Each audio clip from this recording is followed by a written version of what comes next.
안녕하세요, 썩동TV입니다. 오늘 제가 해드리고 싶은 말은 산책을 왜 해야 되는지에서 한번 말을 해볼까 해요. 많은 분들께서 아시다시피 산책은 활동량을 조금 채워주면서 아이들의 사회성을 위해서 산책을 시켜준다고 많이들 생각하세요. 이것도 맞는 거지만 이젠 나이대에 따라서 한번 알아볼까 해요. 보통 이젠 사회성이 시작되는 어린 아이일 때 이때 한번 알아보고, 이제는 사회성이 끝나고 어느 정도의 성견이 되었을 때 이때 산책을 해줘야 되는 이유, 그리고 마지막으로 시니어도 노령견의 경우에는 왜 산책을 해줘야 되는지, 이거 많이 고민하세요. 아이가 힘들어 하는데 산책을 시켜줘야 되나 말아야 되나. 근데 이때도 산책을 시켜줘야 되는 이유에 대해서 한번 말을 해보겠습니다.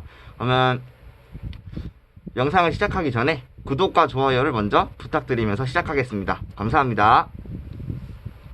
자, 첫 번째로 아기일 때, 강아지일 때 산책이 중요한 이유죠.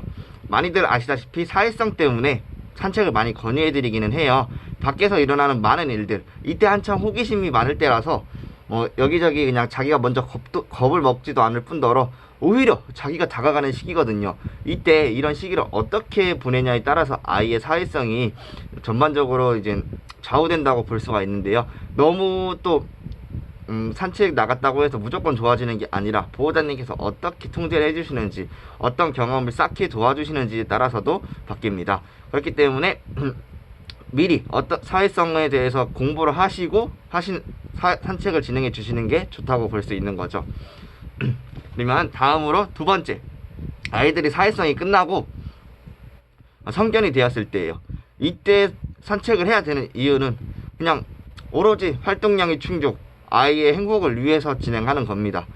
집에만 있으면 답답해요. 그래서 이제 밖에 나가면서 스트레스도 풀고, 이제 산책을 하면은 문제 행동이 많이 줄어든다는 말도 많이 있잖아요. 그게 맞아요. 스트레스가 풀리기 때문에 굳이 문제를 일으킬 이유가 없어지는 거예요. 그래서 성견일 때도 항상 꾸준히 해주시는 분들도 많고, 계속 이제 노력해주시고 밤에 산책해주시고 그러죠. 그래서 마지막으로 이제 제가 하고 싶은 말은 시니어적인 경우에 특히 이 부분에 대해서 조금 중점을 맞춰보려고 해요. 세 번째, 왜냐하면 산책의 중요성은 계속 올라가고 있고 많은 분들께서도 알고 계시고 이제 인지하셔가지고 꾸준히 산책을 시켜주시고는 계세요. 그런데 이제 아이들이 나이 먹었을 때 힘들어 하는데 과연 굳이 산책을 시켜야 될까요? 라고 물어보시는 분들도 계신데, 저는 5분 10분이어도 좋으니까 산책을 해달라고 말을 해요.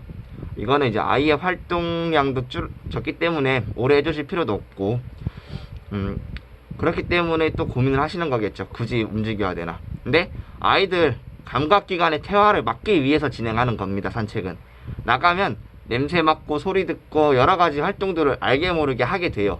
근데 집에만 있으면 상대적으로 그런 활동을 할 이유가 없어지는 거죠. 그러면 후각적인 기능, 시각적인 기능, 청각적인 기능이 더 빨리 퇴화가 돼요.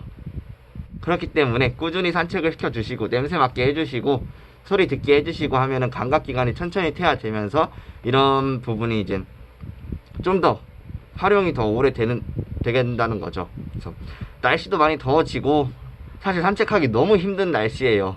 오히려 아이들에게 있어서는 겨울이 훨씬 좋을 수도 있어요. 털 막 패딩 하나씩 입고 나가는 거랑 다를 게 없는 거잖아요. 그렇기 때문에 제가 이제 권유해드리고 싶은 산책 시간은 해가 졌을 때 한번 권유드립니다. 이미 발바닥에 막 어느 정도 쿠션에 굳은 살이 박혀있는 아이들은 괜찮을 수가 있어요. 뜨거운 아스팔트를 걷는다는 것도. 하지만 그것도 좋진 않아요. 그리고 이제 막 산책을 시작하는 아이들 굉장히 조심해주세요. 이 발바닥 패드는 굉장히 예민한데 또 약하기도 한 부위예요. 잘못하면 상처가 나는데, 그럼 뜨거운 땡볕에 산책을 별로 안 했던 아이가 굳은 살도 없고 그냥 뽀송뽀송한 패드인 아이가 나가서 화상을 입으면 과연 밖에 나가고 싶어 할까요? 밖에 대한 트라우마가 남을 수 있어요. 이거 너무 불편해요. 이거 한번 다친 아이들은 진짜 걷는 것도 불편해지고 스트레스 많이 받아요. 그렇기 때문에 해가 지고 나서 아니면 새벽에 해가 조금 덜 떴을 때 그때 진행해 주시는 게 시간적으로는 맞는 것 같습니다. 아무쪼록 보호자님들께서도 사회생활을 하셔야 되고 생산적인 활동을 하셔야 되기 때문에 제한적인 부분이 많이 있을 거예요. 그렇기 때문에 매일같이 산책을 나가는 게 어려울 수는 있겠지만 그래도 되도록이면은 이틀에 한 번 정도는 꼭 부탁드리겠습니다. 한번 나갔을 때 1시간, 2시간씩 해주실 필요도 없어요. 시간이 정말 안 된다면 5분, 10분이라도 조금씩 해주세요. 단 규칙적으로 아무 때나 나가는 게 아니에요. 알맞은 시간에 나가고 알맞은 시간에 들어오고 이런 식으로 진행을 부탁드리겠습니다. 궁금하신 사항들은 언제나 편하게 말씀해 주시고요. 영상은 여기서 마치도록 하겠습니다. 감사합니다.